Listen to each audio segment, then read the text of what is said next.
Je vous retrouve pour ce nouveau vlog. On est samedi 3 septembre.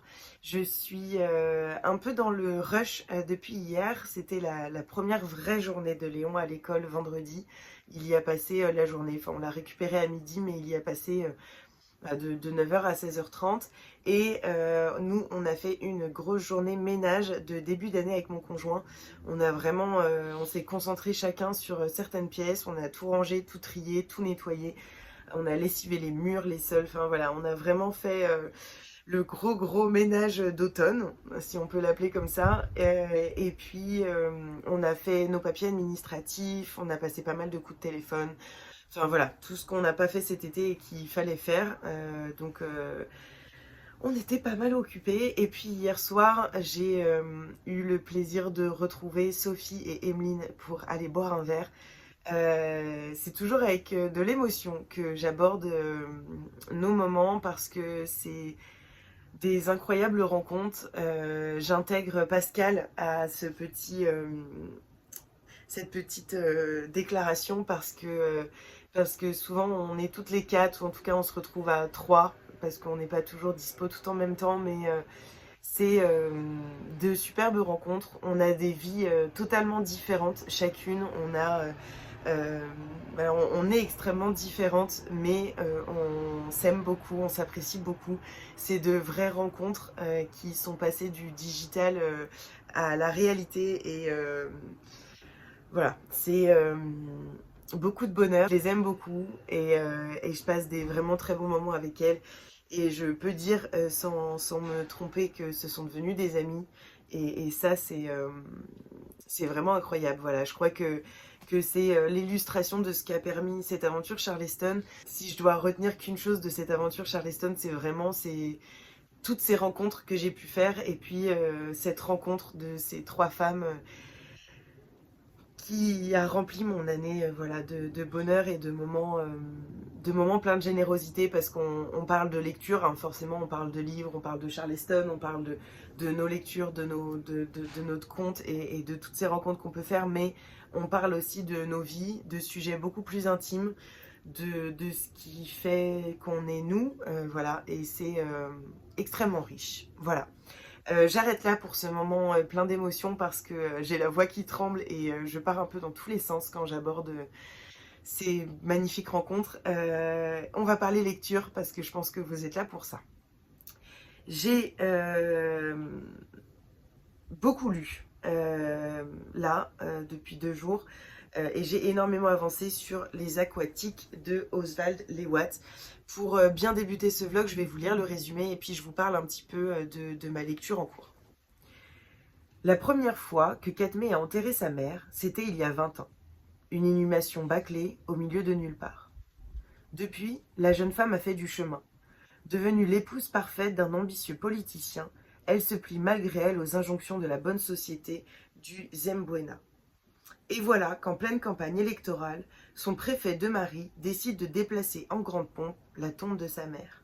Farce ou tragédie? Dans le même temps, son ami et frère de toujours, Sami, artiste homosexuel, est arrêté et emprisonné. Pour Katmé, l'heure des choix a sonné. C'est un roman que je découvre grâce à Pocket, qui est sorti en août. C'est un livre qui me bouleverse. J'en parle avec de l'émotion parce que l'autrice, en fait, a pris le parti d'imaginer un pays, le Zembuena, qui est donc un pays africain imaginaire. Et grâce à ce pays imaginaire, elle réussit à vraiment parler de sujets très importants sans faire de généralité sur un pays en particulier. Je pense qu'elle s'inspire énormément de ce qu'elle a pu connaître de l'Afrique, du Cameroun, mais aussi d'autres pays. Je ne connais pas exactement sa vie, mais en tout cas, c'est un livre qui me transporte entièrement et ses descriptions sont vraiment très justes, donc je pense qu'elle s'inspire vraiment de ce qu'elle peut connaître. C'est un livre très beau. Les personnages, comme je vous le disais, sont très travaillés et ont réussi entièrement à se les imaginer, à se les représenter. Donc voilà, j'aime beaucoup, je suis à environ 150 pages. Je suis au chapitre 10, donc oui, à 153 pages. C'est le magnifique marque-page de Léa Boucadict qui m'accompagne. J'avais craqué il y a quelques semaines pour ce marque-page et pour un autre. Et il m'accompagne en ce moment beaucoup parce qu'il est souvent dans mes livres. Je prends pas toujours le temps de vous montrer les marque-pages qui m'accompagnent, mais ils viennent souvent de petites créatrices que j'admire. Et donc voilà, aujourd'hui c'est celui de Léa Boucadict qui m'accompagne. Pour en revenir à ce livre, j'en suis à 150 pages, donc environ à la moitié. Presque à la moitié. Je pense que là, le roman je sais pas, il y a quelque chose qui se passe dans le livre et je pense que d'autant plus il va prendre en force et en profondeur. Donc j'ai hâte de le continuer et puis je vous en ferai un retour très très rapidement. J'ai décidé de débuter un autre livre à côté parce que en fait Les Aquatiques, il m'a été envoyé par Pocket et j'ai décidé de prendre également le livre en version e-book, tout simplement parce que j'ai repris le travail, que je suis beaucoup en transport en commun, que je lis beaucoup le soir dans mon lit et que c'est très agréable de lire sur ma Kobo. Donc je l'ai pris sur ma Kobo, j'alterne un petit peu entre ma Kobo et le livre papier quand je suis chez moi. Mais pour vraiment utiliser tous les moments de lecture que je peux avoir, je vais débuter La prophétie des sœurs serpents de Isis Labo Cabera. Je sais que Laura n'a pas aimé la couverture, mais moi j'aime beaucoup. C'est publié chez Slalom, c'est un roman young adulte qui me fait très envie. Je vais vous lire le résumé. Il est sorti il y a 2 jours, le 1er septembre. Donc pour vous, il sera sorti depuis une semaine. Dans la torpeur et l'ennui de son été, Naïla, en vacances en Martinique chez sa grand-mère, tombe sur un vieux secret de famille. Une magie ancestrale la projette au cœur du XVIIe siècle, où elle doit accomplir la prophétie millénaire qui sauvera son île. À cette époque, elle rencontre Nanoum, jeune charmante Kalinago, confrontée à la violence des colons. Funumilayo, prêtresse Yoribou déportée sur l'île comme esclave, et Rosen, paysanne bretonne arrivée dans la colonie après avoir été accusée de sorcellerie. Réunies dans une quête désespérée de liberté, les 4 jeunes femmes découvriront la puissance de la sororité face à l'oppression et tenteront à leur risque et péril de changer le cours de l'histoire. C'est un roman qui me fait extrêmement envie, qui a été écrit... Ah non, je pensais qu'il y aurait un petit laïus sur l'autrice, mais pas du tout.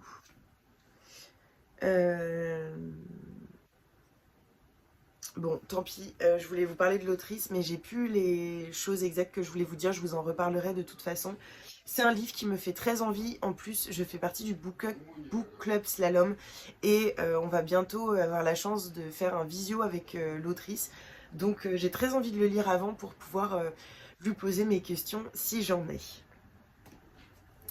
Et je vais également débuter Merci mon fils de Zoélie, qui est un graphique de chez Le Duc, une bande dessinée. J'adore les dessins, j'ai déjà un petit peu feuilleté. Et il aborde la dépression maternelle, ses traumas, et comment les vaincre grâce à l'EMDR, qui est une technique qu'utilisent les psychologues et les psychiatres pour traiter les traumas. Je connais un petit peu grâce à ma formation et je connais un petit peu parce que j'ai essayé l'EMDR pour être tout à fait sincère avec vous. J'ai mes idées, que ce soit au niveau professionnel ou au niveau personnel. Et donc j'étais très curieuse de découvrir cette bande dessinée qui aborde cette technique voilà, qui est une technique en fait où on utilise les yeux, c'est un peu comme entre l'hypnose et la thérapie.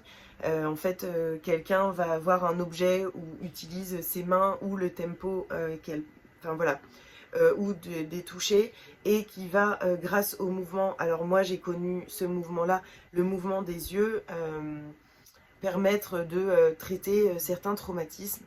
Mais je vous en reparlerai peut-être un petit peu plus tard parce que c'est pas...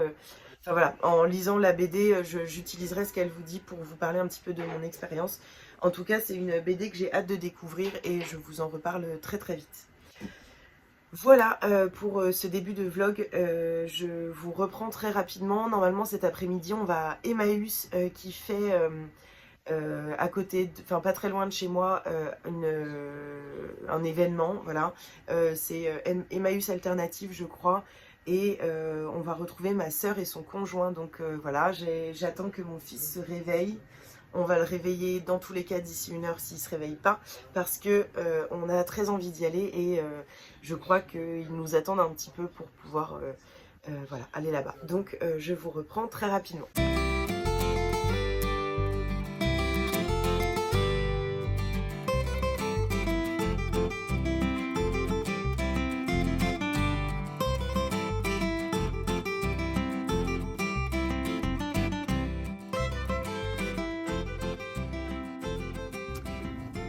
Je vous reprends, on est dimanche 4 septembre, c'est un grand jour aujourd'hui, ma petite cousine a 18 ans, je sais qu'elle est en train de bruncher avec ses copains, mon frère, etc. Donc je voulais juste lui dire un petit mot ici, joyeux anniversaire si tu passes par là.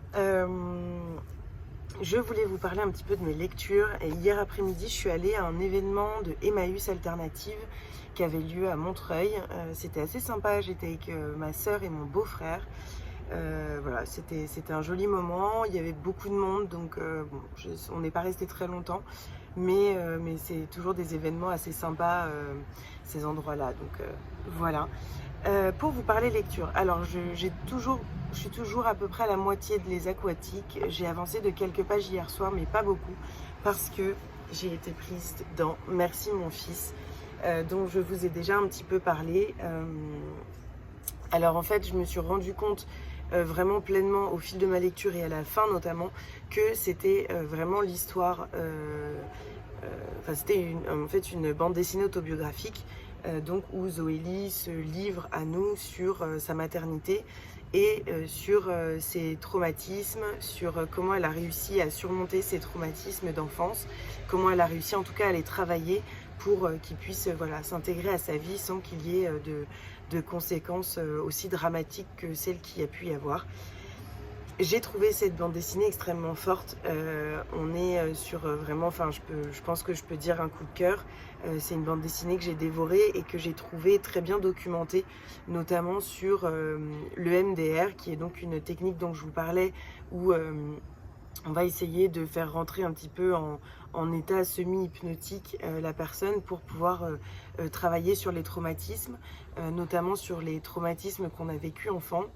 C'est une bande dessinée qui est vraiment vraiment très forte là-dessus, je pense que l'autrice s'est vraiment documentée et de toute façon a vécu de l'intérieur, mais je pense qu'il y a eu un vrai travail de recherche derrière aussi.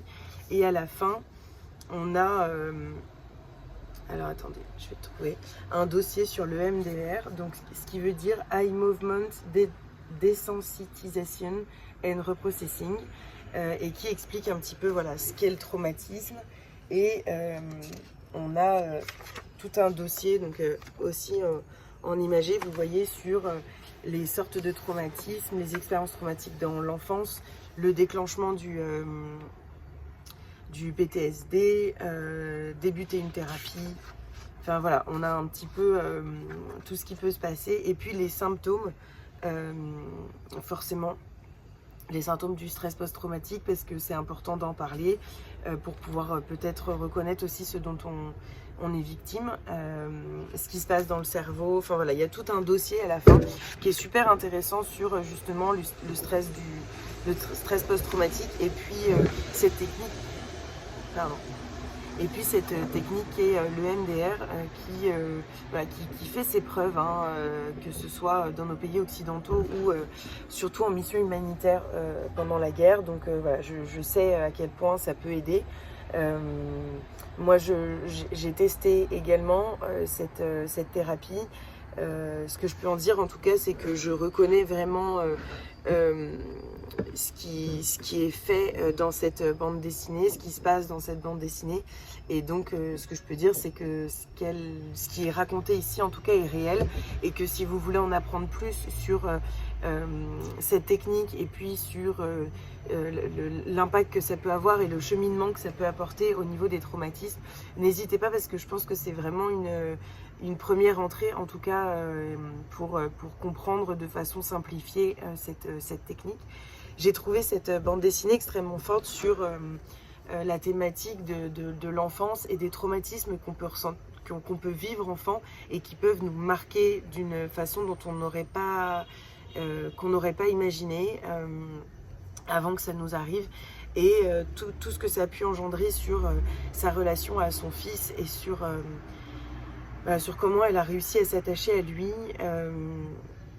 ou non d'ailleurs. Enfin voilà, en tout cas j'ai trouvé vraiment ce texte extrêmement intéressant, extrêmement riche, extrêmement juste, et je remercie vraiment l'autrice de nous avoir délivré un tel message, de s'être autant livré à nous, parce que je pense que c'est une vraie leçon et que ça permet aussi de déculpabiliser les mamans qui parfois se sentent dépassées, qui parfois ne se sentent pas mères, ou en tout cas ont du mal dans leur relation avec leurs enfants, et il y a plein de choses qui peuvent expliquer cela, c'est pas de votre faute, et ça peut se travailler. Donc voilà, merci à elle. Je viens donc de lancer plusieurs challenges, j'ai été assez motivée. J'ai lancé un challenge sur l'année dont je vous reparlerai un petit peu plus posément, je pense, l'ivresse de lire en voyageant, où je vais proposer un pays par mois, où voilà, vous pourrez lire des auteurs de ce pays. Ça donne une occasion de les lire, et puis une lecture commune aussi. Vous participez ou non à la lecture si vous le souhaitez. Ce mois-ci, donc la semaine du 17, on lira Home, pardon, de Toni Morrison. J'ai vraiment hâte de lire, et donc on va le lire. On est quelques-unes déjà, on est une petite dizaine je pense. Donc ça va être assez cool. Et puis je viens de me lancer un challenge, et donc je vous ai proposé de le rejoindre. Un challenge comme j'avais fait en juillet, 7 jours, 7 livres. J'ai eu cette idée tout simplement parce que j'ai reçu récemment, et j'ai dans ma palle des tout petits livres, vraiment, enfin moins de 200 pages, 220 pages, et je voudrais les faire sortir assez rapidement, tout simplement parce que j'ai envie de les lire, et puis parce que c'est bien d'avoir des occasions pour vider un petit peu ma pile à lire. Donc je me suis lancé ce challenge du vendredi 16 au vendredi 23 septembre. Si vous voulez me rejoindre, n'hésitez pas à me rejoindre sur Instagram, à m'envoyer un petit MP, je vous rajouterai dans la conversation. Et puis je vous ferai, je pense, ici une vidéo, alors soit dans un vlog, soit je ferai un vlog un peu format 7 jours 7 livres, soit dans une vidéo à part comme j'avais fait en juillet. Je verrai ça de toute façon un petit peu plus tard. Voilà. Demain ça marque vraiment la reprise. Je reprends mes 2 boulots en présentiel.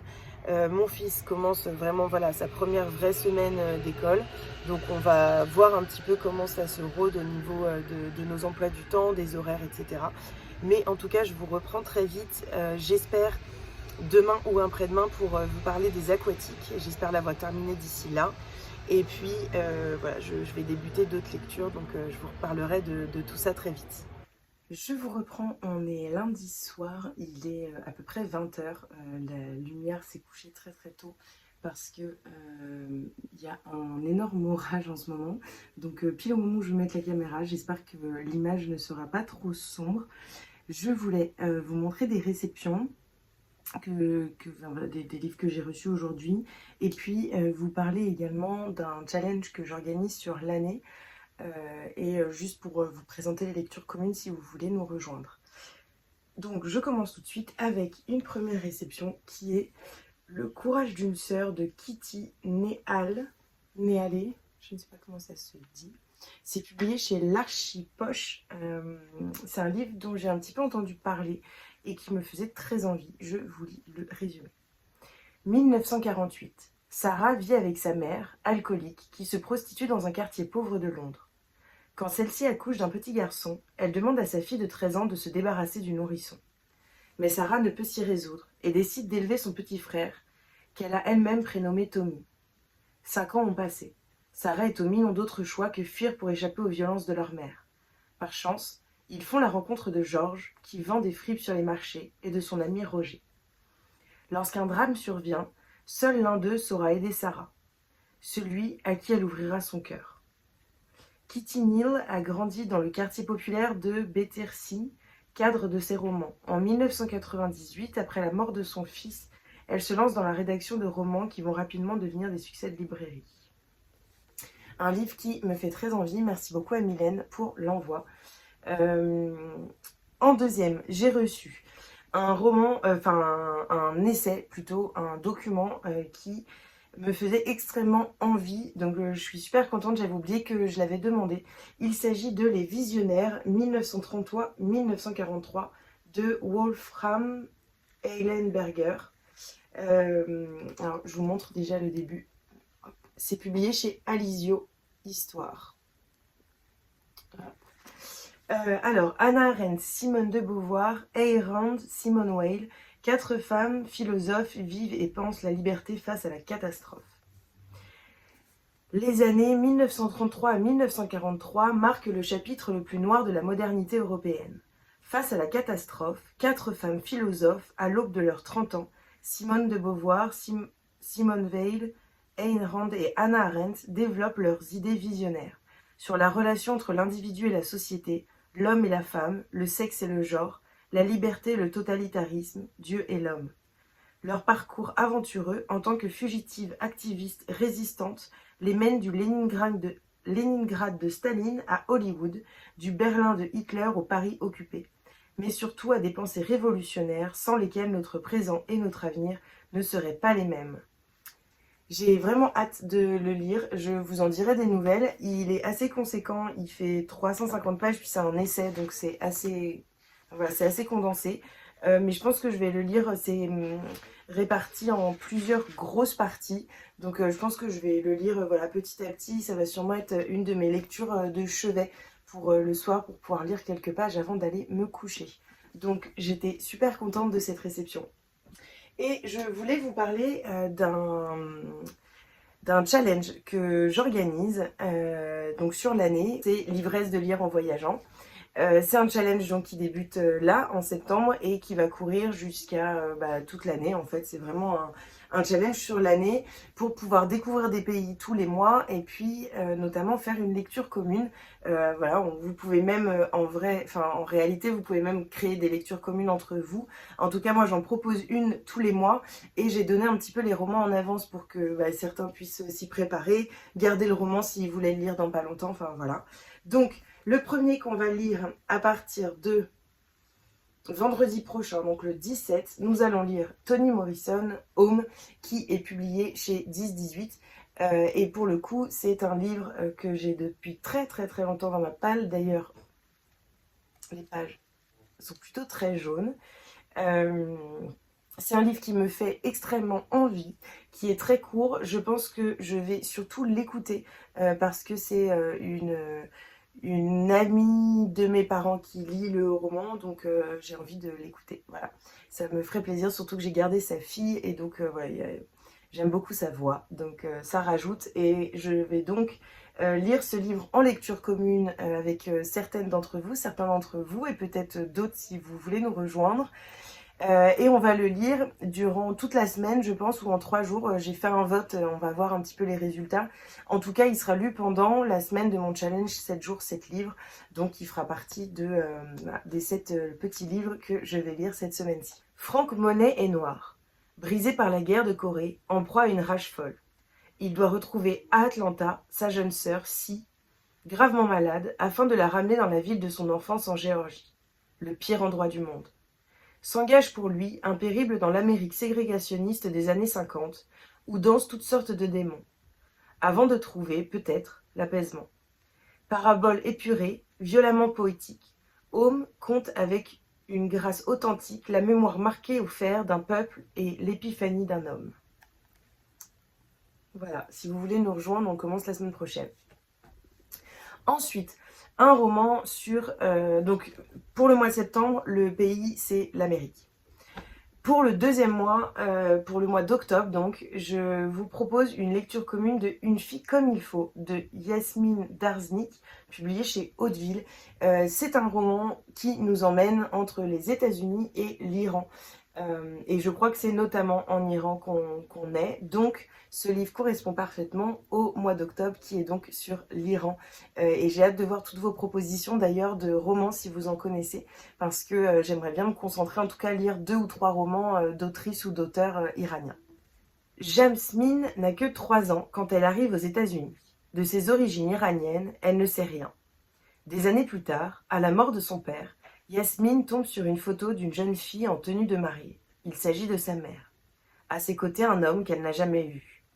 Refusant d'abord de lui révéler le mystère de ses origines familiales, Lily envoie finalement à sa fille une série de cassettes. De déchirantes confessions sur l'histoire qui fut la sienne avant son exil. Son mariage à l'âge de 13 ans, les abus dont elle a été victime, et tout ce qu'elle a dû sacrifier pour avoir une chance d'échapper à l'enfer. Un roman que j'ai très envie de lire et donc que je vous propose en lecture commune pour le mois d'octobre. Nous partons pour le mois de novembre en Norvège avec Les Graciers de Kieran Millwood Hargrave qui est publié chez Pocket. Et donc on va partir en Norvège pour le mois de novembre et je vous propose donc cette lecture commune. Donc Les Graciers. Norvège, 1617. Il a suffi d'une nuit, une nuit de tempête et d'horreur.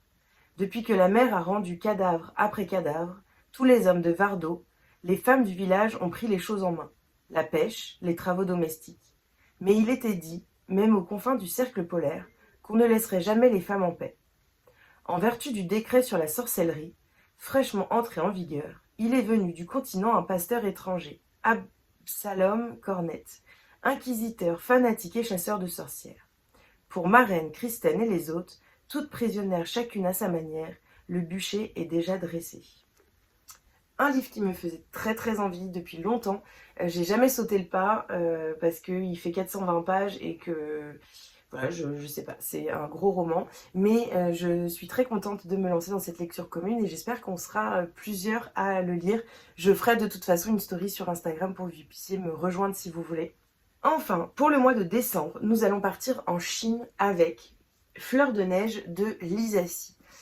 J'ai découvert Lisa Si en juillet avec 2 de ses romans, L'île des femmes de la mer, que j'avais énormément aimé, qui nous amène en Corée du Sud, dans une île qui s'appelle l'île de Jeju, et où on est auprès du peuple Haïno, et donc qui sont des femmes plongeuses. J'ai vraiment adoré ce roman.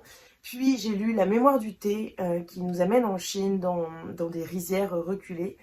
Et j'ai énormément aimé également, donc c'était tout naturellement que je voulais le mettre dans ce challenge en tant que lecture commune.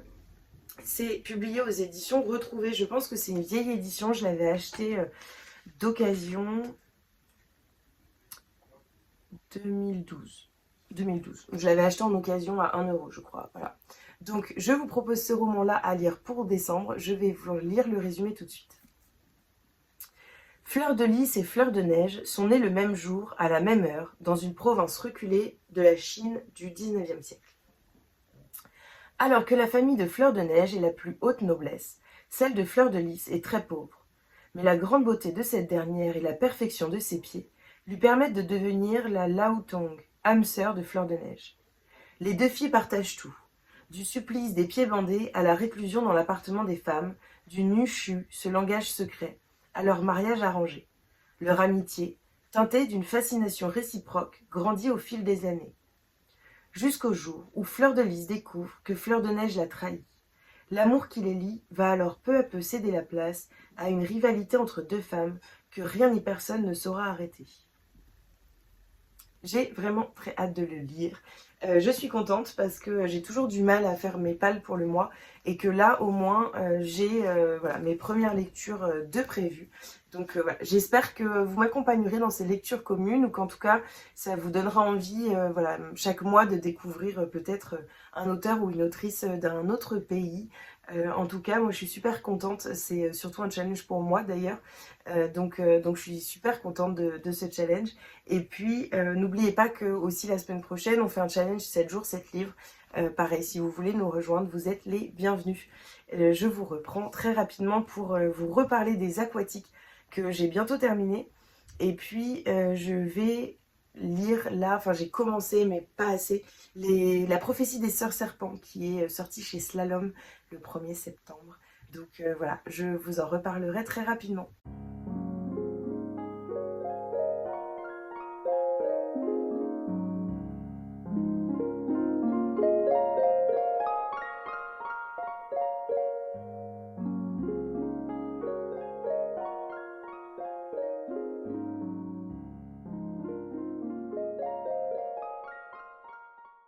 Hello tout le monde, je vous reprends, on est mardi soir, il est 20h, on a eu une grosse journée aujourd'hui et je me pose enfin, Léon vient de se coucher. J'ai installé un micro, c'est une nouveauté, j'espère que ça va améliorer le son. Là en plus ce soir il y a du vent et il y a pas mal de voitures qui passent, donc c'est aussi un test un peu pour voir si ça permet que vous m'entendiez mieux quand je suis à l'extérieur ou quand il y a un petit peu de bruit autour. En tout cas, n'hésitez pas à me faire un petit retour là-dessus parce que c'est vrai que je galère un peu avec le son. Vous êtes plusieurs à me l'avoir dit et donc j'essaye de trouver des solutions qui conviennent à tous, donc à moi au niveau de la préparation, du montage et puis à vous pour que ce soit agréable à écouter. Je voulais vous montrer des réceptions. Tout d'abord, hier j'ai tourné une vidéo pour vous montrer une réception et en fait il y avait un peu trop d'émotions et pas que en fait j'admire beaucoup NJ qui arrive à être extrêmement ému dans ses vidéos et ne pas retourner derrière. Moi, pour l'instant, en tout cas, j'ai un petit peu plus de mal à montrer cette part un peu très sensible que j'ai. Donc, je retourne un petit peu cette partie de vidéo pour vous montrer la réception que j'ai faite hier, qui me vient de la superbe Léa, qui est donc Léa qui tient le compte Léa Book Addict, et également la boutique Léa Book Addict, et qui fait de sublimes marque-pages. J'ai la chance qu'elle m'en ait envoyé certains, j'en ai acheté d'autres, et puis là, elle m'a envoyé 3 magnifiques marque-pages pour fêter l'arrivée de l'automne. On a celui-ci, j'allais vous montrer devant le micro, donc voilà. Hop. On a celui-ci, et on a ces deux-ci qui font partie d'une même collection. Ils sont juste magnifiques, c'est exactement l'ambiance automnale que j'aime. Et je les trouve superbes. Bravo Léa pour ce travail. Merci beaucoup pour ta générosité parce que je sais que des petites boutiques comme la tienne qui viennent d'ouvrir, c'est pas toujours simple. Donc merci beaucoup pour ça. Et je voulais en profiter pour vous montrer, j'ai décidé de mettre tous mes marque-pages de sa petite boutique dans cette magnifique tasse Charleston. Je trouve que ça correspond parfaitement. Et je voulais vous montrer un petit peu les différents marque-pages. Comme ça, si vous ne connaissez pas, d'ailleurs j'ai sa petite carte, comme ça si vous ne connaissez pas, vous pouvez aller jeter un œil. Hop, voilà la carte. Et donc, le premier que j'avais reçu, c'était Just Read, qui d'ailleurs, je crois, ne sera jamais détrôné pour l'automne et l'hiver, parce qu'il est absolument magnifique, il a une texture que j'aime énormément, et je ne sais pas si vous verrez, sinon je pense pas, en fait l'écriture est en relief, en bref, il est super agréable à tenir en main. On a Warm and Cozy, qui est magnifique. Hop, Love Myself, qui était la collection d'été, qui faisait partie de la collection d'été. On a également le Girl Power, qu'elle avait fait pour le Marceau féminin. Et je l'adore. Ça, c'est le marque-page qui accompagne la plupart de mes lectures parce que dès que j'ai une lecture un petit peu féministe, c'est celui-ci qui m'accompagne. Il y a également le Bookstagram Reader. J'ai craqué. J'étais obligée. Voilà, quand je l'ai vu, je savais qu'il fallait que je me le procure. Et vu que je craquais pour celui-ci, j'ai également craqué pour ce magnifique marque-page qui est un grand format. Donc, vous devez le voir là. Il est plus grand que les autres et il a des côtés arrondis. J'aime beaucoup, beaucoup, beaucoup. C'est la même chose à chaque fois des deux côtés. Et donc les 3 qu'elle m'a envoyés là. Donc voilà, je suis trop contente. Ça me fait vraiment vraiment plaisir. Merci beaucoup Léa encore une fois. Je sais que tu passes par ici, donc je te remercie encore une fois. Et on va passer à la suite. J'ai réussi à pas être trop émue et je suis très fière de moi. Voilà. J'ai reçu de la part de Le Duc Société précis de culture féministe pour briller en société patriarcale de Sabrina Erin Jean, qui est un livre qui me faisait très très très envie. Je vous lis la 4e. Que diriez-vous si vous pouviez recadrer tonton Robert, connu pour ses opinions anti-féministes lors des repas de famille, rien qu'avec une petite anecdote méconnue, le tout en brillant par votre intelligence. Dans une période où le féminisme imprègne de plus en plus notre manière de penser, Sabrina propose de traiter les grands sujets du féminisme par le biais de petites histoires qui ont forgé la grande. Savez-vous qui est Ada Lovelace ?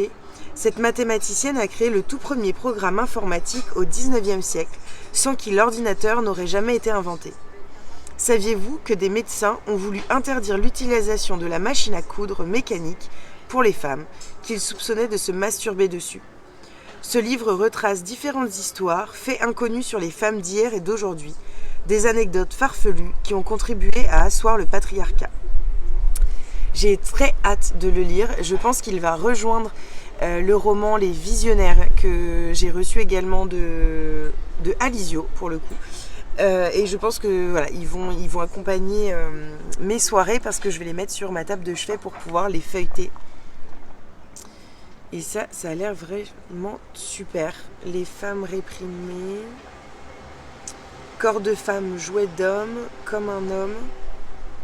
Le problème, ce sont les hommes. C'est les 4 parties. Il est divisé en 4 parties. Voilà. Vraiment hâte de lire. Vous me direz si vous fait envie également. Et j'ai demandé également le tarot des royaumes célestes, qui est donc un tarot, sachant que je ne connais pas du tout, enfin je connais un petit peu parce que on m'a déjà tiré les cartes 1 ou 2 fois, des amis, et en fait je le trouve absolument sublime. Regardez-moi ça. C'est chez Alizio. Je crois que c'est ça. Non, n'importe quoi. C'est Le Duc Ezo. Donc c'est Le Duc Ezo. On a un petit carnet pour expliquer un petit peu ce qu'est le tarot, comment tirer les cartes et ce que les cartes signifient. C'est très court, donc je pense que je me procurerai un autre livre un peu plus explicatif quand je pourrai, parce que je trouve que c'est un petit peu limite quand on ne connaît pas du tout. Et les cartes, alors je ne vais pas tout vous montrer, mais pour vous montrer un petit peu l'idée de ce tarot. En fait, je trouve les cartes absolument sublimes. J'ai l'impression que la mise au point se fait pas tellement.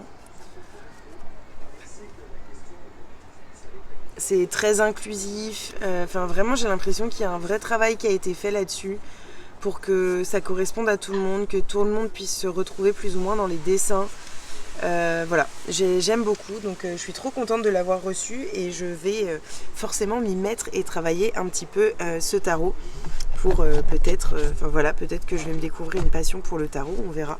En tout cas, c'était l'occasion de découvrir et je suis super contente. Je vous en ferai un petit retour dès que j'aurai réussi à trouver un livre qui corresponde à ce tarot et qui puisse me faire un petit peu comprendre comment ça fonctionne. Voilà. Pour finir, je vais vous parler de ma lecture en cours. Et donc, je vais vous parler de Les Aquatiques de Oswald Lewat que j'ai terminé ce matin. C'est vraiment une superbe lecture. Alors, on n'est pas sur un coup de cœur, mais c'est une superbe lecture qui se déroule dans un pays de l'Afrique subsaharienne, mais qui a été inventé. C'est le Zembwena. L'autrice a vraiment décidé, je pense, d'inventer un pays pour pouvoir développer tout ce qu'elle voulait développer sans qu'il y ait de censure ou sans qu'il y ait d'amalgame. On aborde la place de la femme, la corruption des gouvernements. On parle aussi de l'homophobie légale dans certains pays d'Afrique. Et merci ma chérie. On m'a ramené à manger, donc je vais essayer de me dépêcher pour vous faire cette chronique. On suit Katme, qui est une jeune femme extrêmement résiliente, qui sort avec un homme plutôt haut dans la société et qui va petit à petit se rendre compte à quel point elle est tiraillée entre les conventions sociales, les conventions dans lesquelles elle a grandi, ce qu'on attend d'elle, et cette espèce de bouillonnement intérieur qui commence à la rendre folle en fait, à se rendre compte de sa place, de la place de certains de ses amis, de ce qu'elle risque, de ce qu'il risque, et de toute la haine qu'il peut y avoir dans les gouvernements et dans certains pays. Et donc elle va essayer petit à petit de se sortir de ces conventions, de ce carcan. Elle va essayer de déployer ses ailes, et c'est une jeune femme qui est extrêmement forte. C'est vraiment un personnage très fort que l'on suit dans ce roman. Un personnage qui va en fait petit à petit se dessiner. L'autrice nous invite petit à petit à découvrir son passé, à découvrir ce qu'elle est en fait vraiment au fond d'elle. Ce qu'on n'a pas forcément au départ, c'est plutôt d'ailleurs une héroïne qu'on sent forte, qu'on sent déterminée, et en même temps qui par moments peut nous agacer parce que d'un côté elle se laisse faire, d'un côté elle accepte certaines choses qu'on trouve fou d'accepter. Mais c'est vraiment un roman qui m'a énormément touchée, une jeune femme qui m'a énormément touchée. J'ai adoré ce roman qui prend au fur et à mesure des pages de plus en plus de profondeur, et j'ai trouvé ça vraiment génial. C'est un roman qui est très psychologique, très finement écrit, et où ce sont vraiment les personnages et les thématiques qui sont importants. Voilà, j'ai vraiment beaucoup aimé. On est proche d'un coup de cœur, mais ça l'est pas totalement. En tout cas, je ne peux que vous le conseiller. Il vient de sortir chez Pocket, et j'ai adoré ma lecture. Je vous reprends, on est jeudi, il est 17h, je viens de rentrer du travail, j'étais à un entretien qui n'était en fait pas vraiment un entretien parce que j'étais déjà apprise, donc c'est cool. Et mon fils est sorti de l'école, il est au parc avec son papa, donc j'en profite d'avoir quelques minutes devant moi pour vous faire un petit update de mes lectures. J'ai terminé La prophétie des sœurs serpents de Isis Labo-Cabera, publié chez Slalom. Je crois que je vous ai déjà lu le résumé, donc je vais pas le refaire. Je vous ferai une chronique beaucoup plus complète dans une vidéo sur la rentrée littéraire qui sortira normalement la semaine prochaine. Je vais voir un peu comment je m'organise pour tourner les dernières chroniques que j'ai à tourner pour cette vidéo. En tout cas, ce que je peux vous dire, c'est que j'ai vraiment beaucoup aimé ma lecture. On est dans un espèce de roman historique et en même temps un roman un peu fantastique forcément, vu qu'il y a un retour dans le passé, un peu à la Outlander, même si c'est pas exactement la même chose, mais vu que je viens de le lire, je pense que forcément ça m'a fait penser à ça. En tout cas, j'ai vraiment beaucoup aimé, et j'ai trouvé l'écriture très fluide, très simple, et en même temps avec vraiment un vrai travail derrière qui a été fait, un vrai travail de recherche, je pense aussi, sur voilà, tout ce qui a pu se passer au XVIe siècle, XVIIe siècle, voilà, donc en Martinique. Donc j'ai énormément aimé ma lecture, je l'ai dévoré, il fait un peu plus de 350 pages, entre 350 et 400 pages. Il est sorti le 1er septembre chez Slalom, et voilà, je vous en reparle de toute façon dans ma prochaine vidéo sur la rentrée littéraire donc. Et j'ai débuté, pas n'importe quel roman, Le cœur singulier de Millie Davis de S.A. Yarmond. Vous devez la connaître sous le pseudo de Mrs. Book Yarmond sur Instagram et également sur YouTube.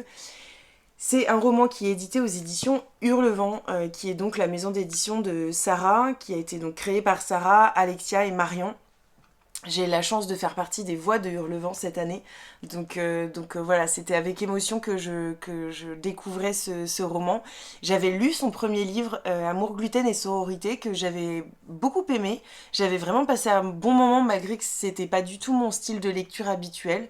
C'était vraiment un feel good très gourmand, avec des personnages assez, pas exubérants, mais enfin voilà, c'était très différent, l'ambiance était vraiment très différente.